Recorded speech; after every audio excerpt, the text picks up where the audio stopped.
Ladies and gentlemen, yesterday I saw wonders in the Azimio La Umoja One Kenya Alliance Coalition. What I saw yesterday has never ever happened again in the political history of the Republic of Kenya. And if you are still doubting, I want to assure you 100% sure that it is over. Completely over between the former head of state, Uhuru Kenyatta, and Raila Amolo Odinga in Azimio.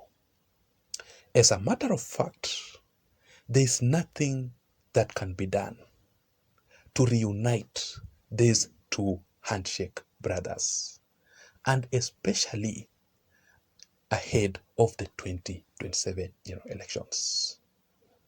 And I saw Raila Odinga together with the ODM party leaders attacking Uhuru Kenyatta directly. Some people are saying that Raila Odinga is actually disobeying Uhuru Kenyatta. That video, I have it, and I will play for you shortly. There were two separate press conferences that were conducted within Azimio yesterday. That clearly tells you how divided Azimio currently is. The first press conference was convened by none other than leaders allied to the former head of state, Uhuru Kenyatta. That is the Wiper Party leader Kalonzo Musyoka and Jeremiah Kioni. I want you to have a look at this particular photo here. Now, when you look at this photo very keenly, you have noticed the presence of Babayao, the former governor for Kiambu County, Ferdinand Waititu. Why do you think Ferdinand Waititu had to attend that meeting? Of course, Ferdinand Waititu is no longer with President William Samoei Ruto. He campaigned thoroughly for Ruto in the previous 2022 general elections. I guess immediately after Ruto got into power, Ferdinand Waititu expected to be appointed by William Ruto in his government. But because politics is all about interest, and Ruto did not appoint Ferdinand Waititu, that is how Waititu decided to exit UDA. So when you see Ferdinand Waititu in this particular meeting, he is basically organizing himself. And there is a high possibility that he will contest for a political seat in the 2027 general elections. The second press conference was convened by Raila Odinga's ODM party leaders, led by Governor Gladys Wanga. And I want you to have a look at this particular photo. One thing that you have noticed during that press conference, there was the absence of Edwin Sifuna. Edwin Sifuna is actually the Secretary General of ODM. Why do you think Edwin Sifuna had to boycott that event? I will still do another critical analysis, and I will be able to explain to you about the political future of Edwin Sifuna in the ODM party. So basically here, the political war within Azimio is between Uhuru Kenyatta and Raila Amolo Odinga. Let me give you the details of what really happened yesterday. But before we begin, I have only one request from you, that if you are listening to me for the first time in this channel, I want you to hit the subscribe button down below for you to be able to receive more political updates from this channel. You can also give this video a like so that YouTube can recommend this video in particular and this entire channel to reach out to more people, because that is the only way that we can improve this channel to grow. Having said that, now let us proceed.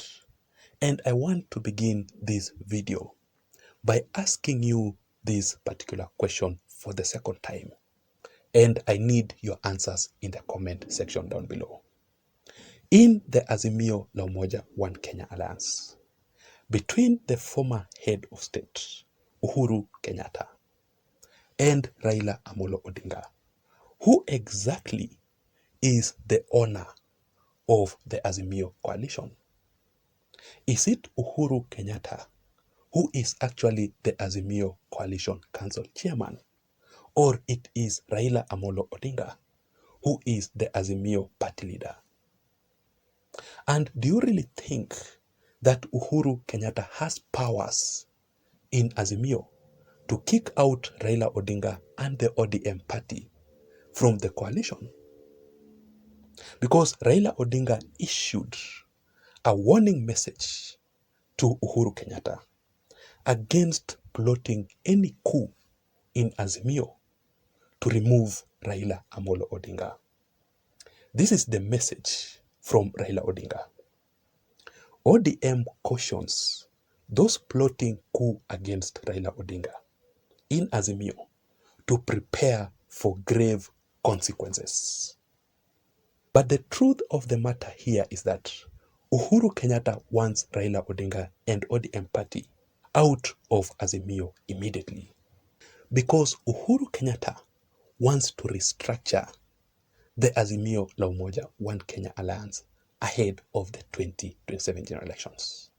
Uhuru Kenyatta still wants to play a critical role in the 2027 general elections using the Azimio la Umoja One Kenya Alliance. And this was the message from Uhuru Kenyatta, if you can still remember. He said this: Azimio is a house that we all built. We want to clean that house instead of building another house. And the only way to clean it is to ensure that if there is anybody who wants to be in government, let them go there. So yesterday, Uhuru Kenyatta convened an urgent meeting to officially kick out Raila Odinga and ODM from Azimio. That particular meeting was officially announced by the Wiper party leader Kalonzo Musyoka. Let me read for you this headline here that says, Kalonzo Musyoka, Uhuru Kenyatta convene Azimio coalition meeting. And Kalonzo Musyoka actually announced about this meeting on August 16th. Why do you think Kalonzo Musyoka had to announce this meeting? Because for the first time, it is Kalonzo Musyoka announcing this particular meeting. It is because it turns out that Uhuru Kenyatta officially appointed Kalonzo Musyoka as the Azimio leader. Immediately, Raila Odinga decided to join and to support William Ruto's broad-based government. Let me read for you another article to confirm this, which says, Kalonzo Musyoka takes over leadership of Azimio after Raila Odinga's ODM cabinet appointments by President William Samoei Ruto. So what exactly happened during that particular meeting? And how did we end up having two separate meetings within Azimio between leaders allied to Uhuru Kenyatta against the leaders allied to Raila Amolo Odinga? So number one, Raila Odinga actually boycotted that meeting convened by Uhuru Kenyatta. And this particular issue was well explained in today's newspaper with the headline, Raila Odinga snaps Uhuru Kenyatta's talks. So this is the reason why Raila Odinga had to boycott Uhuru Kenyatta's meeting. According to Raila Odinga, Uhuru Kenyatta has no powers at all to convene any meeting in Azimio. And according to Raila Odinga, the only person who can call for any meeting in Azimio is the Azimio Secretary General. Who exactly is the Azimio Secretary General? It is Junet Mohammed. Let me read for you the statement by Raila Odinga. Convening coalition meeting is the responsibility of the Secretary General, Junet Mohammed.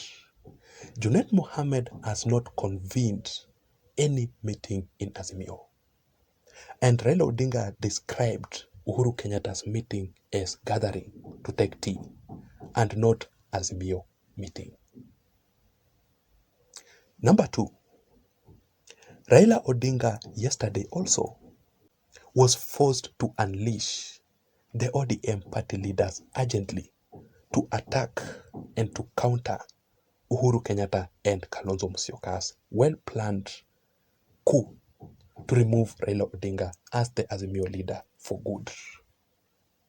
That is how Raila Odinga fought back immediately to counter Kalonzo Musyoka and Uhuru Kenyatta's well-planned coup. I want you to listen to this short video clip by Gladys Wanga, who exactly explains to us what Raila Odinga said directly to Uhuru Kenyatta.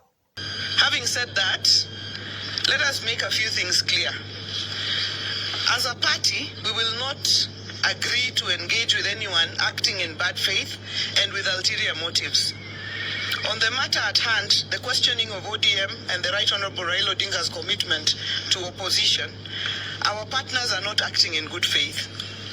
They're hiding behind the 4 gentlemen and 1 lady who joined government and using it to try and wrestle the leadership of the Houses of Parliament from ODM.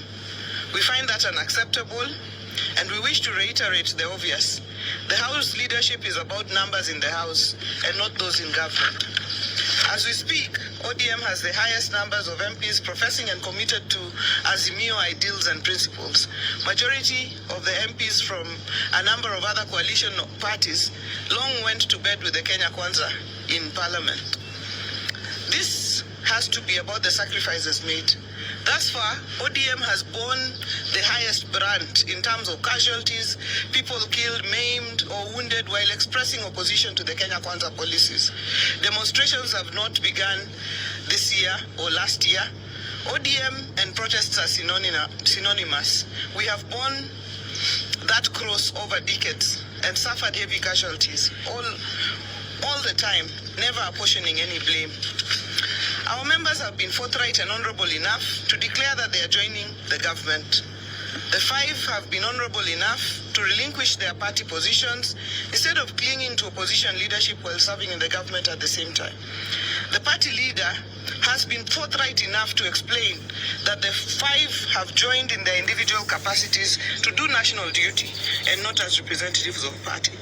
That is ODM. We act transparently, honorably, and accountably.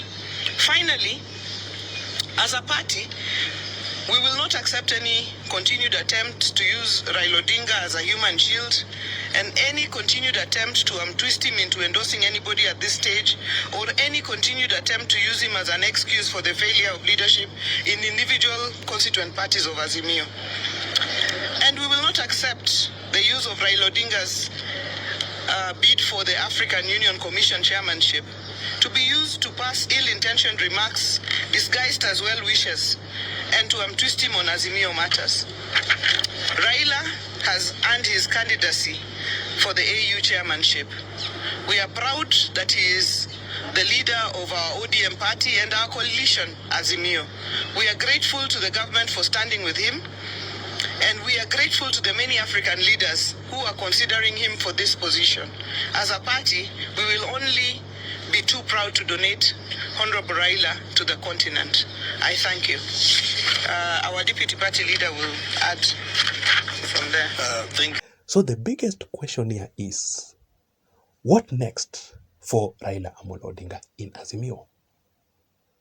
Will Raila Odinga finally surrender to Uhuru Kenyatta and give up Azimio to Uhuru so that he can officially join William Ruto fully, together with the ODM party. I want us to wait and see what next, and I will keep you posted. I would also want to know your thoughts and your opinions in the comment section down below. What exactly is the future of Azimio? What is the political future between Uhuru Kenyatta and Raila Odinga ahead of the 2027 general elections? Please don't forget to subscribe to this channel for more political updates like this one. Let me see you again in my next video. Remember, my name is Jason. Bye bye and have a good night. Thank you.